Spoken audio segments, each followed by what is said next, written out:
નમસ્કાર દોસ્તો, world in box academy પર આપ સૌનું હાર્દિક સ્વાગત છે. કરંટ અફેર્સની ડેઇલી લેક્ચર શ્રેણીમાં મિત્રો આજે આપણે પહોંચ્યા છીએ લેક્ચર નંબર 129 પર. આજના લેક્ચરમાં ખાસ અગત્યના 4 ટોપિક વિશે આપણે વાત કરવાની છે. જે પૈકીનો સૌથી પહેલો ટોપિક આપણે લેવો છે એ કરપ્શન પરસેપ્શન્સ ઇન્ડેક્સ છે. મિત્રો, આ આખો મુદ્દો ભ્રષ્ટાચારની બાબત સાથે જોડાયેલો છે. વિશ્વમાં કોઈ એક દેશમાં જ ભ્રષ્ટાચાર થાય છે એવું નથી.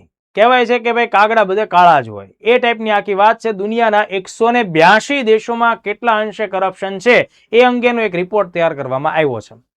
કારણ કે કરપ્શન જ્યારે પણ, એમાંય ખાસ કરીને સરકારી ક્ષેત્રમાં કરપ્શન થાય છે તો તેની સીધી અસર સામાન્ય જનતા કે નાગરિકો ઉપર જોવા મળતી હોય છે. એટલે એ જાણવું જરૂરી છે કે દુનિયાના કયા કયા દેશો સૌથી વધુ ખરાબ રીતે ભ્રષ્ટાચારથી પીડિત છે અને કયા દેશો છે એમાં ભ્રષ્ટાચાર સાવ ઓછો છે, અને આપણા દેશ ભારતની શું પોઝિશન કે શું પરિસ્થિતિ છે.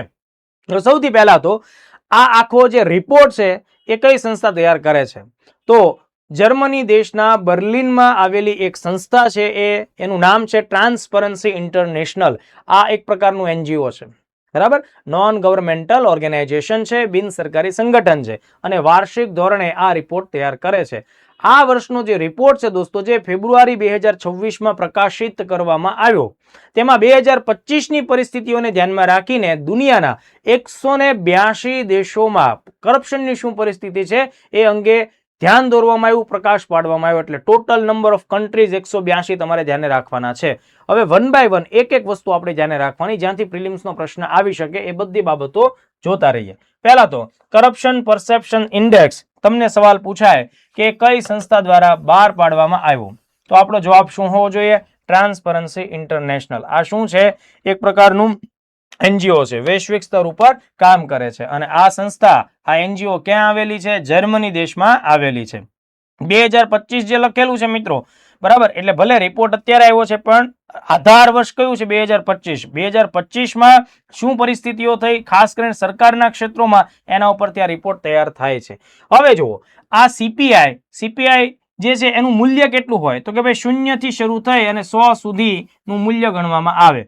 જેટલો ઓછો આંકડો હોય, ઓછા માર્ક્સ તમે મેળવો છો, એટલો તમારા દેશમાં ભ્રષ્ટાચાર વધારે છે એવી વાત સાબિત થાય, બરાબર છે. એટલે 0 અત્યંત ભ્રષ્ટ દેશની પરિસ્થિતિ દર્શાવે છે, અને હાઈએસ્ટ નંબર 100 એ ઓછામાં ઓછો ભ્રષ્ટ, બરાબર, અને એકદમ સ્વચ્છ દેશ છે એ પ્રકારની છબી રજૂ કરે છે. ઓકે, હવે આ જે આંકડાઓ તૈયાર થાય છે એના માટે એ લોકો આંતરરાષ્ટ્રીય સ્તર ઉપરની વર્લ્ડ બેંક, IMF જેવી સંસ્થાઓ ભ્રષ્ટાચારના જે ધારાધોરણો નક્કી કરેલા છે, જે માપદંડો નક્કી કરેલા છે, એ બધી વૈજ્ઞાનિક પદ્ધતિનો ઉપયોગ કરીને સ્કોરિંગ આપતા હોય છે. હવે આ લોકો મોટા ભાગે કયા આધારને પકડે છે? તો કે જે તે દેશમાં બિઝનેસ કરવા માટેની શું પરિસ્થિતિ છે, બિઝનેસ કરવા વાળા લોકોને કેવા કેવા પ્રશ્નો ભ્રષ્ટાચાર રિલેટેડ સામે આવે છે. એટલે એક પ્રકાર એક્સપર્ટ લોકોના ઓપિનિયન અને બિઝનેસને ધ્યાનમાં રાખી અને એ લોકો રિપોર્ટ્સ તૈયાર કરે છે. પણ આ વિગત પરીક્ષા માટે એટલી ઉપયોગી નથી, તમારે આ આંકડાનું મૂલ્યાંકન ધ્યાને રાખવું પડશે. હવે બીજો એક મુદ્દો કે જ્યારે આ લોકો સીપીઆઈ નો રિપોર્ટ બહાર પાડે છે, જે દર વર્ષે બહાર પાડે, એ માત્ર અને માત્ર પબ્લિક સેક્ટરને ધ્યાનમાં રાખીને કરે છે. એ રિપોર્ટમાં પ્રાઇવેટ કંપનીઓના વ્યવહારોનો સમાવેશ થતો નથી. એટલે જાહેર ક્ષેત્રની બાબતોને ધ્યાનમાં રાખતા હોય છે. હવે જુઓ દોસ્તો, આપણે જોઈએ કે આ રિપોર્ટમાં ભારત વગેરેની શું પરિસ્થિતિ છે. તો આ રિપોર્ટ છે એમાં ટોટલ દેશોની સંખ્યા કેટલી થઈ? 182. આ પરીક્ષા માટે આઈએમપી યાદ રાખવું પડે, બરાબર. વિશ્વનો સરેરાશ સ્કોર કેટલો છે? 42 માર્ક્સ આવે છે ઓન એન એવરેજ, બરાબર. ગ્લોબલ એવરેજ કેટલી આવી? 42. ભારતનો નંબર કેટલામો છે? 91st, 91મો નંબર આવ્યો. હવે વસ્તુ એ છે કે જો તમને લોકોને પરીક્ષામાં આ પ્રકારનો સવાલ આવે કે કુલ એટલા દેશમાંથી ભારત એટલામાં સ્થાને રહ્યું, તો એ સમયે માત્ર ભારતનો રેન્ક યાદ હોય તો તમે ન્યા તો 91 ફિટ કરી શકો, પણ અહીંયા બીજી ખાલી જગ્યા છે 182, એને તમે કેવી રીતે આન્સર લઈ શકો? એટલા માટે હું કહું છું કે આ બંને આંકડા તમારે ધ્યાને રાખવા પડશે. હવે જુઓ દોસ્તો, ભારતનો સ્કોર કેટલામો છે? 39 છે, બરાબર. ભારતનો સ્કોર 39 છે, એટલે 42 એવરેજ કરતા આપણો સ્કોર ઓછો છે, બરાબર. એટલે એનો મતલબ તમે સમજી શકો છો કે ભાઈ વિશ્વમાં એવરેજ કરપ્શન કરતા ભારતનું કરપ્શન વધારે તમને દેખાય છે.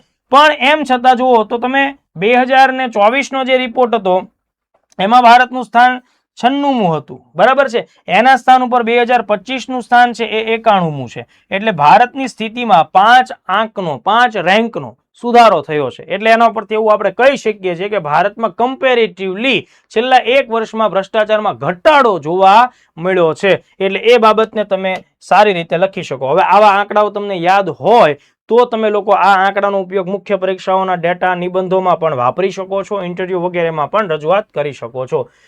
ટોચનો દેશ કયો છે દોસ્તો? ડેનમાર્ક. ડેનમાર્કમાં સૌથી ઓછો ભ્રષ્ટાચાર, સૌથી સ્વચ્છ દેશ કરપ્શનની દ્રષ્ટિએ છે એ ડેનમાર્ક છે. દેન આફ્ટર બીજા નંબર ઉપર ફિનલેન્ડ અને ત્રીજા નંબર ઉપર સિંગાપુર.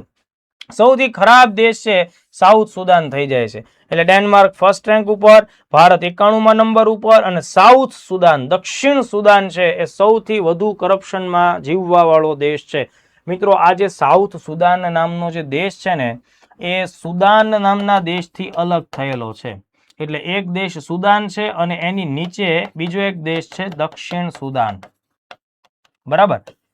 સુદાન અને દક્ષિણ સુદાન, ઉત્તર અને દક્ષિણ સુદાન એવા દેશ નથી. સુદાનનું નામ સુદાન જ છે, એમાંથી અલગ દેશ થયો એ દક્ષિણ સુદાન.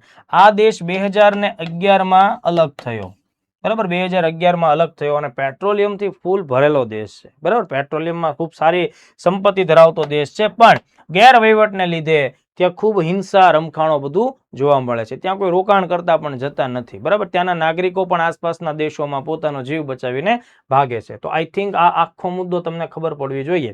ટોટલ દેશોની સંખ્યા, ભારતનો નંબર, સૌથી પહેલો નંબર કયો, સૌથી છેલ્લો નંબર કયો, આ દર વર્ષે રિપોર્ટ આવે. સૌથી મહત્વનો મુદ્દો એ કે ભાઈ આ કરપ્શન પરસેપ્શન્સ ઇન્ડેક્સ છે એ કઈ સંસ્થા બહાર પાડે. આવો બેઝિક સવાલ પણ આવી શકાય છે. ચાલો, તો આ પહેલો મુદ્દો કમ્પ્લીટ થયો. ત્યારબાદ આજના લેક્ચરનો જે બીજો મુદ્દો છે એ ભારતનું ઇન્ટરનેશનલ કોઓપરેશનની દિશામાં અને ખાસ કરીને સંરક્ષણ ક્ષેત્રની દિશાનું એક પગલું છે. ભારત અને કિર્ગિસ્તાન જે મધ્ય એશિયાનો દેશ છે દોસ્તો. કિર્ગિસ્તાનની રાજધાની બિશ્કેક નામનું શહેર છે, બિશ્કેક સિટી. આ બંને દેશો સાથે મળીને છેલ્લા ઘણા બધા વર્ષોથી ખંજર નામની આર્મી કવાયત, જે સ્પેશિયલ ફોર્સિસની કવાયત છે, એનું આયોજન કરતા હોય છે. તો તાજેતરમાં ફેબ્રુઆરી મહિનામાં દોસ્તો તમે ખાસ સમજી લો, ફેબ્રુઆરી મહિનામાં ભારત અને કિર્ગિસ્તાન દેશ, આ દેશનું નામ ભૂલવાનું નથી કારણ કે દેશનું નામ પરીક્ષામાં ખાસ આવશે, ઉપયોગી થશે. આ બંનેની વચ્ચે ખંજર નામની કવાયતની 13મી એડિશનનું આયોજન ભારતમાં થયું છે. એટલે એ મુદ્દો આપણા માટે ખાસ જરૂરી છે. 13મું સંસ્કરણ, બરાબર. 13મી આવૃત્તિ ખંજરની 2026માં આયોજિત થઈ, ફેબ્રુઆરી મહિનામાં આયોજિત થઈ. સૌથી મહત્વની બાબત દોસ્તો, ક્યાં આયોજિત થઈ? ભારતમાં. ભારતમાં કયા રાજ્યમાં થઈ? આસામ રાજ્યમાં થઈ. સવાલ આસામ રાજ્ય સુધીનો પણ પૂછી શકાય. આસામનું મિસામારી નામનું જે લોકેશન છે, બરાબર, સોનિતપુર જિલ્લામાં. આ મિસામારી એ આપણી આર્મીનું એક અગત્યનું હેડક્વાર્ટર ટાઈપનું એક અગત્યનું કેન્દ્ર છે, બરાબર. તો મિસામારી ખાતે એનું આયોજન થયું. દેશના નામ મેં તમને લોકોને કીધા છે, ખાસ ધ્યાન રાખી લેજો. ભારત અને કિર્ગિસ્તાન. શા માટે? તો બંને દેશોની આર્મીના સ્પેશિયલ ફોર્સિસના જવાનો જે એકબીજા પાસેથી કંઈક નવું શીખી શકશે, નવી પ્રકારની ટેકનિક, નવી પ્રકારના પ્રોબ્લેમ સોલ્વિંગના જે પણ બધી રસ્તાઓ હશે એ બધું એકબીજાથી શીખશે, નવી ટેકનોલોજી વગેરેનો પણ એકબીજાને સહયોગ આપશે. આ પ્રકારના કામ કરતા રહેવા જોઈએ કારણ કે અત્યારના સમયે દુનિયાના દરેક દેશોને આતંકવાદનો એક સમાન ભય રહેલો છે. તો આ પ્રકારની ટેકનિક મદદરૂપ થશે. તો આ ફેક્ટ તમે જોઈ લેજો. ત્યારબાદ દોસ્તો હેવન 1. મિત્રો આપણે લોકોએ અવકાશ આધારિત ઘણી બધી પ્રવૃત્તિઓ વિશે સાંભળ્યું હોય, બરાબર. અવકાશમાં ઉપગ્રહોને તરતા મૂકવામાં આવતા હોય. ઇવન અવકાશમાં માણસો પ્રયોગો કરવા પણ જઈ રહ્યા છે અને કેટલાક અવકાશ મથકો અત્યારના ધોરણે કામ પણ કરી રહ્યા છે.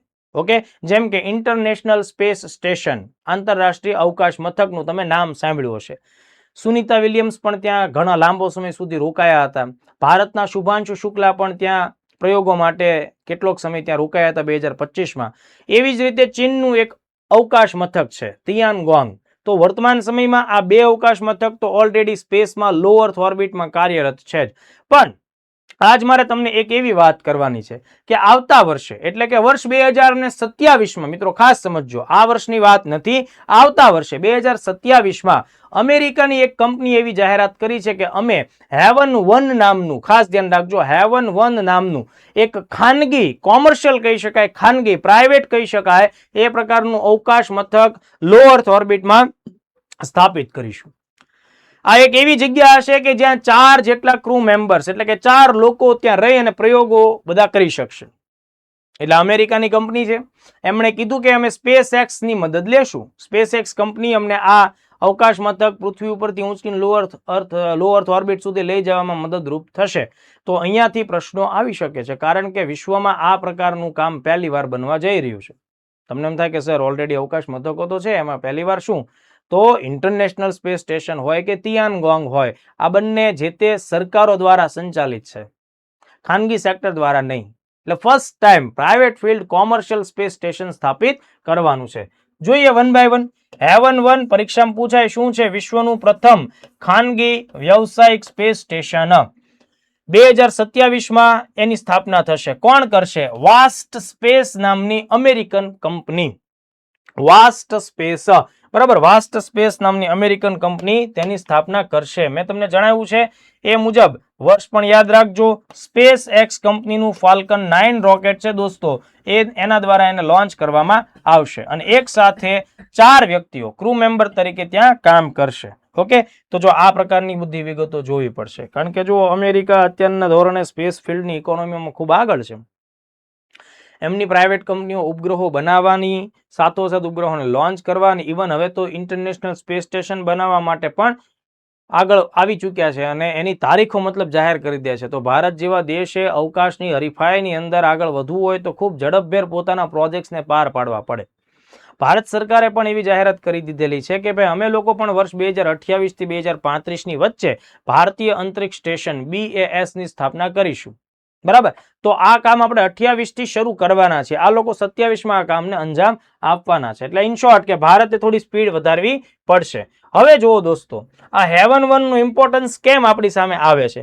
તો એનું એક કારણ છે કે ભાઈ આ મેં તમને જે વાત કરી ને ઇન્ટરનેશનલ સ્પેસ સ્ટેશન, એ 1998 થી તેની સ્થાપનાનું કામ ચાલુ કરવામાં આવ્યું હતું, જે 2030ના વર્ષમાં તેને રિટાયર્ડ કરવામાં આવશે. બરાબર છે. કેમ? તો કે ભાઈ 2028માં ઓલરેડી એના 30 વર્ષ પૂરા થઈ જવાના છે. બરાબર, 2028 આસપાસ એના 30 વર્ષ થઈ જાય એટલે કે 3 દાયકા સુધીની કામગીરી એની ઓલરેડી પૂરી થવાની છે દોસ્તો. એટલા માટે જ્યારે ઇન્ટરનેશનલ સ્પેસ સ્ટેશન રિટાયર્ડ થશે ત્યારે યુરોપ અને અમેરિકા માટે સ્પેસમાં કોઈ પણ પ્રકારનું અંતરિક્ષ સ્ટેશન નહીં વધે. પછી કોણ વધશે? તો કે ભાઈ ચીન વાળા વધશે. તો સ્વાભાવિક છે ચીન વાળા કદાચ એ લોકોને આટલો સપોર્ટ ના આપે, તો ISS જ્યારે રિટાયર્ડ થાય તો એના સ્થાન માટે અલ્ટરનેટિવ એક પદ્ધતિ માટે આ વસ્તુ અવેલેબલ બની શકે. તો આ મુદ્દો આપણે ખાસ ધ્યાન રાખવો પડે. અહીંયાથી તમને બીજું શું જાણવા મળશે? ઇન્ટરનેશનલ સ્પેસ સ્ટેશન કયા વર્ષે નિવૃત્ત થશે? 2030. આમાં ભારત મેમ્બર નથી, બરાબર, ભારત તેનું સદસ્ય નથી. આ વાત આપણે જાણવી પડે. ઇન્ટરનેશનલ સ્પેસ સ્ટેશનમાં ટોટલ 5 ભાગીદારો છે અત્યારના સમયે. 1998 થી આ કામ ચાલુ થયું. એમાં સૌથી અગત્યના દેશોમાં અમેરિકા, રશિયા, આ 2 દેશ છે. ત્યારબાદ કેનેડાનો પણ તેમાં સમાવેશ થાય. કેનેડા. ચોથા નંબર ઉપર મિત્રો યુરોપીય યુનિયનની સ્પેસ એજન્સી એટલે યુરોપીય દેશોનું સંગઠન એમાં ભાગીદાર છે. અને 5મો એક દેશ છે એ છે જાપાન, એશિયાનો એકમાત્ર દેશ. આ 5 દેશોની સહિયારી આર્થિક અને ટેકનિકલ બાબતો ભેગી થઈ અને ઇન્ટરનેશનલ સ્પેસ સ્ટેશન બનેલું છે. ચાલો વધીએ આગળ. ચોથો મુદ્દો, આજના લેક્ચરનો છેલ્લો મુદ્દો, અને એ પણ ટેકનોલોજી સાથે સંકળાયેલો છે અને એ ભારત માટે અગત્યની વિગત ધરાવે છે. મેડ ઇન ઇન્ડિયા એટલે કે ભારતમાં જ સંપૂર્ણપણે તૈયાર કરવામાં આવેલો હોય એવો હ્યુમેનોઇડ રોબોટ, માનવ જેવો આકાર ધરાવતો અને માણસના શરીરથી જે શારીરિક રીતે જેટલા કામ થઈ શકતા હોય એ તમામ પ્રકારના કાર્યો કરવા માટે સક્ષમ હોય એ પ્રકારનો રોબોટ, મેડ ઇન ઇન્ડિયાનો પહેલો રોબોટ દોસ્તો આપણા દેશમાં તૈયાર થયો છે. અને આ રોબોટ આવનારા સમયમાં, ધ્યાન આપજો મારા શબ્દો, ઇન્ડસ્ટ્રી ફિલ્ડમાં લેબર વર્ક કરશે. વસ્તુઓને હટાવવી, વસ્તુઓ એક સ્થાનથી બીજા સ્થાન ઉપર લઈ જવી, અમુક રિસ્કી જોબ હશે, એ બધા પણ આ પ્રકારના માનવ જેવા કાર્યો, હાથ પગ, કમરથી હલવું ઝૂકવું, વજન ઉચકવું, બરાબર, ઝડપથી ભાગવું, તો વ્હીલ ધરાવે છે, પગની જગ્યાએ વ્હીલ ધરાવે છે. એટલા માટે આ જે રોબોટ છે ને એનું નામ છે એલેક્સિસ W. આ W વ્હીલ માટે છે. બરાબર, એલેક્સિસ W. હવે આ કઈ કંપનીએ તૈયાર કર્યો છે એ જરાક જોઈ લો. એડવર્બ ટેકનોલોજીસ નામની કંપની છે. એડવર્બ ટેકનોલોજીસ જે નોઈડા ખાતે આવેલી છે. બરાબર, એડવર્બ ટેકનોલોજીસ દ્વારા એલેક્સિસ W નામનો રોબોટ તૈયાર કરવામાં આવ્યો છે, જે ભારતનું, તમારી ચોટલી ઊંચી થવી જોઈએ, તમારી ચોટલી એકદમથી ઊંચી થવી જોઈએ, ભારતનું પ્રથમ મેડ ઇન ઇન્ડિયા વ્હીલ્ડ હ્યુમનોઇડ રોબોટ છે. પરીક્ષા માટે પૂછી શકાય. હવે આ વસ્તુ અત્યારે કેમ ચર્ચામાં છે એનું એક કારણ છે. મુંબઈ ખાતે ફેબ્રુઆરી 2026માં મુંબઈ ખાતે લોજીમેટ ઇન્ડિયા 2026 નામનું ટેકનોલોજી પ્રદર્શન આયોજિત કરવામાં આવ્યું હતું. લોજીમેટનો મતલબ લોજિસ્ટિક ફિલ્ડની અંદર આધુનિક ટેકનોલોજીનો સમાવેશ થાય. લોજિસ્ટિક એટલે વસ્તુઓની હેરફેર. બરાબર, વસ્તુઓની હેરફેર અને લોજિસ્ટિક્સ કહેવાય. તો અહીંયા ટેકનોલોજી પ્રદર્શન હતું ને એમાં એને પ્રદર્શિત કરવામાં આવ્યો હતો. એટલે આ રોબોટ ઔદ્યોગિક ઉપયોગિતા માટે બનાવવામાં આવ્યો છે. વેરહાઉસ, ગોદામોમાં વસ્તુઓની લેવડ દેવડ કરવી, મેન્યુફેક્ચરિંગનું કામ કરવું, ઇન્ટ્રાલોજિસ્ટિક્સનું કામ કરવું, જોખમી કામો કરવા, આ બધા કાર્યોમાં માનવ સાથે જોડાઈને કામ કરી શકશે. તો આજના લેક્ચરના આપણે ખાસ અગત્યના 4 મુદ્દા દોસ્તો ભણ્યા છીએ. આ 4 મુદ્દા એકદમ તૈયાર કરજો. અને બીજી એક ખાસ વાત, કરંટ અફેર્સ તમારે દરરોજ ભણતા રહેવું હોય છે. અને જે વિદ્યાર્થીઓ ડેઇલી બેઝિસ ઉપર 20-25 મિનિટ કે વધુમાં વધુ અડધી કલાક સુધીનું સમયનું આમાં ઇન્વેસ્ટમેન્ટ કરે તો તેને આગળ જતા લાંબા ગાળે ફાયદો થાય. દોસ્તો, જેમ તમે આર્થિક રોકાણો કેમ કરતા હો છો લાંબા ગાળાને, સારા ભવિષ્યને, સુરક્ષિત ભવિષ્યને ધ્યાનમાં રાખીને, એવી જ રીતે તમારી તૈયારીમાં આ કામ કરવાનું. કારણ કે કરંટ અફેર્સ એ કોઈ એક વિષય નથી, ઝાઝા બધા વિષયોમાં સપોર્ટ આપતો એક સહિયારો વિષય છે. રોજ 20-25 મિનિટ કામ કરશો તો પરીક્ષા નજીક આવશે એવા સમયે તમે રિવિઝન કરશો તો ઓછા સમયમાં સારામાં સારું કામ થશે. છેલ્લી ઘડીએ તમે બધા નવા ડેટાને યાદ નહીં રાખી શકો, તમે નહીં, કોઈ યાદ નહીં રાખી શકે. આ વાત બહુ ફાઇનલ છે. એટલે રોજ ભણો, ડેઇલી કરંટ અફેર્સ પાછળ આટલી મહેનત તમે કરતા રહ્યો, સમયાંતર રિવિઝન કરો. દર અઠવાડિયે શું કરો, તમે 8-10 લેક્ચરનું રિવિઝન ફટાફટ કરી નાખો. લખવા કરતા હોય અમે લોકો તમને દરેક લેક્ચરની PDF આપી રહ્યા છીએ. એ PDF ભેગી કરો, PDFનું એક ફોલ્ડર બનાવો મિત્રો, અને એ ફોલ્ડર ભેગી કરી અને પ્રિન્ટ કઢાવી લો. સમયાંતરે જ્યારે વાંચવાનું આવે ત્યારે એ પ્રિન્ટ કાઢેલું હશે એ જ તમને ઉપયોગી થશે. કારણ કે લખવામાં મને વાંધો નથી, તમારો સમય બગડશે. તમે સ્પર્ધાત્મક ક્ષેત્રમાં છો, સમયની ખાસ કિંમત કરો. લખવામાં 1 કલાક બગાડો, એ 1 કલાકમાં તમે 10, 12, 15 દાખલા ગણી શકો, અથવા બીજી કોઈ વસ્તુ, બંધારણ જેવો વિષય બાકી હોય એને તૈયાર કરી શકો. બાકી તમે બહુ સમજદાર છો. Thank you. મળીએ. જય હિન્દ, જય ભારત.